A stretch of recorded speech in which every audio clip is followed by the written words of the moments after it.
final da tarde, os blindados americanos e britânicos passavam rapidamente pela fronteira até o Iraque.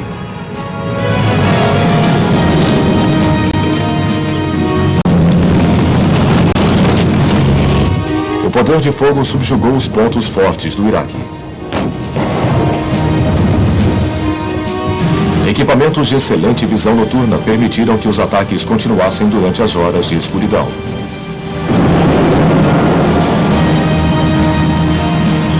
Mais destruição foi obtida, além das causadas pelas semanas de bombardeios. Soldados iraquianos desmoralizados entregavam-se em grupos, muitas vezes sem disparar um único tiro. Havia sido uma experiência devastadora para eles.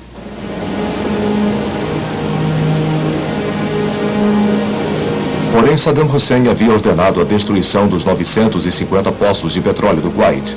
Foram incendiados e logo o céu sobre o Kuwait estava coberto por uma espessa cortina de fumaça tóxica. Mesmo assim, as forças da coalizão continuaram implacavelmente na direção de seus objetivos.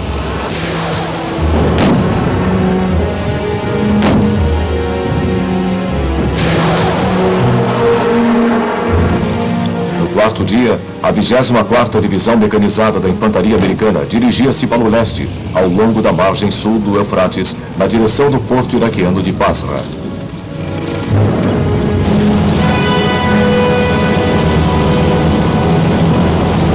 Tropas do Kuwait e outras forças árabes entraram na cidade do Kuwait em triunfo. Simultaneamente, as forças iraquianas fugindo para o norte da capital do Kuwait haviam sido atacadas pela força aérea da coalizão. Quando as forças terrestres chegaram à estrada ao norte de Basra, ficaram chocadas com a destruição causada. Conscientes de que a opinião pública poderia se virar contra a coalizão se o massacre continuasse, os ataques foram interrompidos.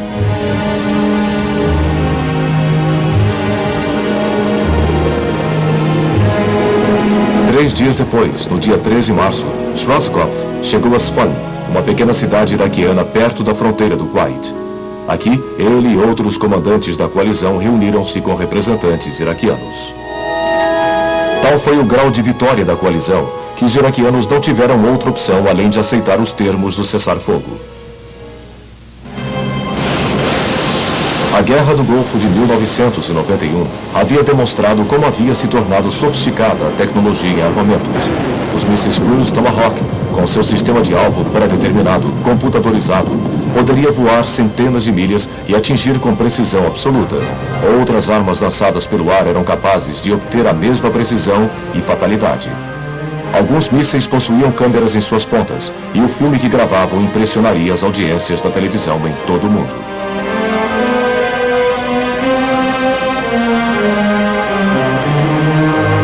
O caça-bombardeiro Stealth F-117A, com seu perfil futurista, escapava do radar para realizar ataques precisos.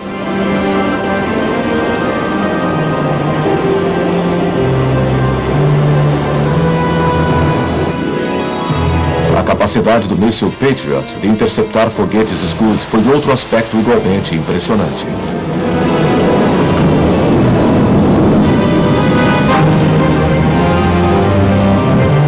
A habilidade dos blindados aliados de lutarem tão eficientemente de noite como de dia foi outra manifestação da guerra de alta tecnologia.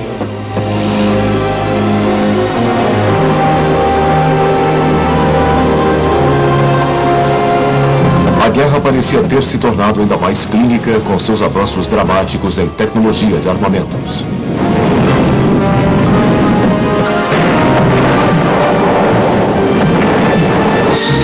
Porém, mais de 90% das armas lançadas por ar usadas durante a Guerra do Golfo ainda foram bombas sem direção, burras.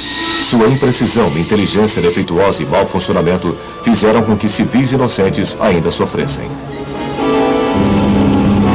Igualmente, houve vários incidentes quando as forças da coalizão dispararam uma contra a outra, no chamado fogo amigo, causando um número significativo de baixas. E assim, apesar do armamento sofisticado, a guerra convencional nos anos 90 demonstrou ser tão brutal como sempre foi.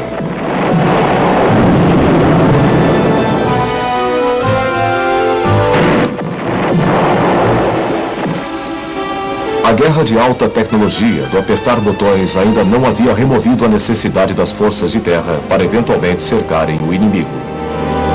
Após a guerra, as Nações Unidas estabeleceram zonas proibidas para proteger os árabes do sul do Iraque e a minoria curda ao norte.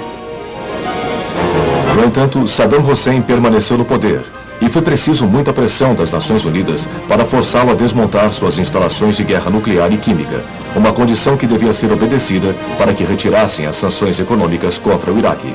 Na verdade, os iraquianos, no geral, tornaram a vida o mais difícil possível para as equipes de inspeção das Nações Unidas. Mesmo assim, o fim da Guerra do Golfo parecia confirmar uma nova era mundial. As Nações Unidas demonstraram seu desejo em enfrentar as agressões, enquanto os Estados Unidos finalmente haviam exorcizado o fantasma do Vietnã. Mas em outros lugares as tensões permaneciam. A guerra contra o terrorismo continua a ser travada em muitas partes do mundo.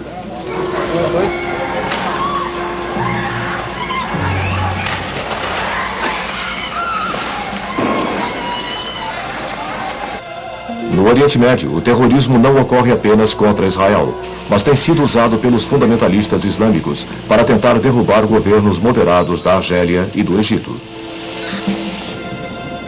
Nos anos 70, o grupo Baader-Meinhof, na Alemanha Ocidental, e as Brigadas Vermelhas, na Itália, realizaram ataques terroristas como um meio de expressar seu descontentamento com o materialismo do capitalismo ao estilo ocidental.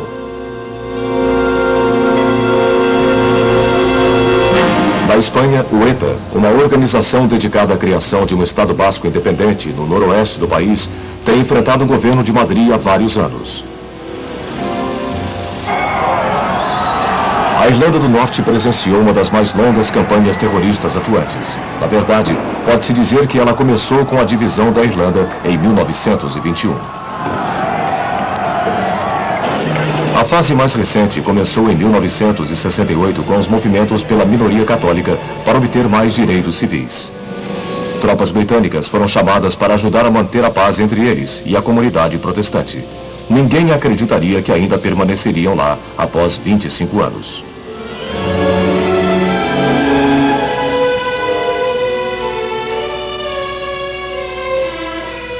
O exército republicano irlandês se viu como símbolo do nacionalismo católico dedicado a uma Irlanda unida, sob o comando de Dublin.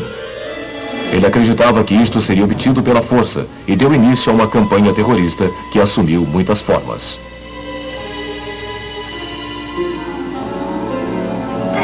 No início dos anos 70, havia revoltas e tiroteios com o exército britânico.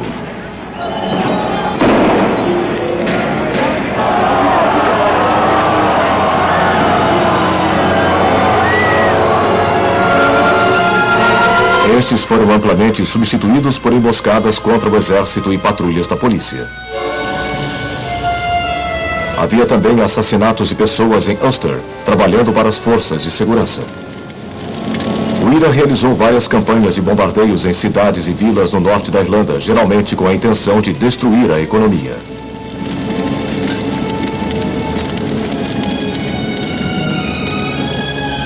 Também atacaram alvos de prestígio dentro da Grã-Bretanha, tanto para ganhar publicidade como para colocar o povo britânico contra o norte da Irlanda.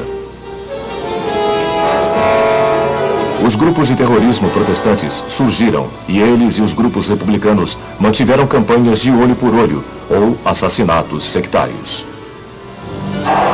Realmente, o terrorismo deixou os protestantes mais entrincheirados e relutantes em aceitar um compromisso em nome da paz.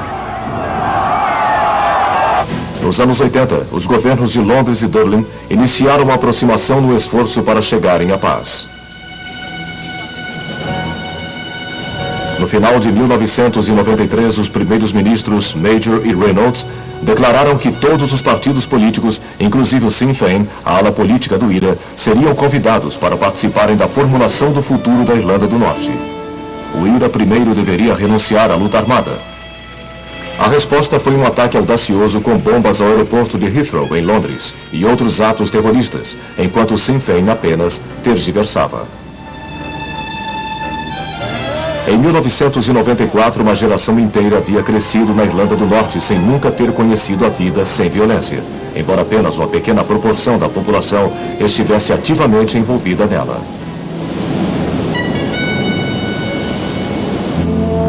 Outra forma mais recente de terrorismo tem sido executada pelos barões da droga na América Central e do Sul, especialmente na Colômbia. Esta tem sido executada para conclamar os governos a não interferirem em suas operações. Mais intensamente, grupos terroristas diversos estão usando o tráfico de drogas para financiar suas atividades.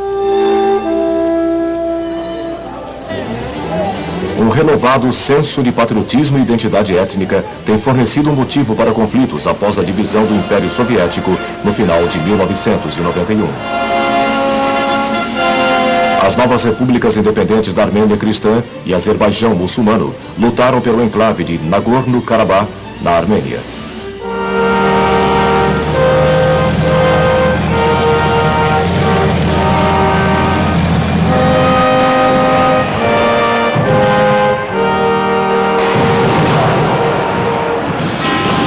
Na vizinha Geórgia, o nacionalismo levou as minorias étnicas a tentarem se separar e formar seus próprios estados.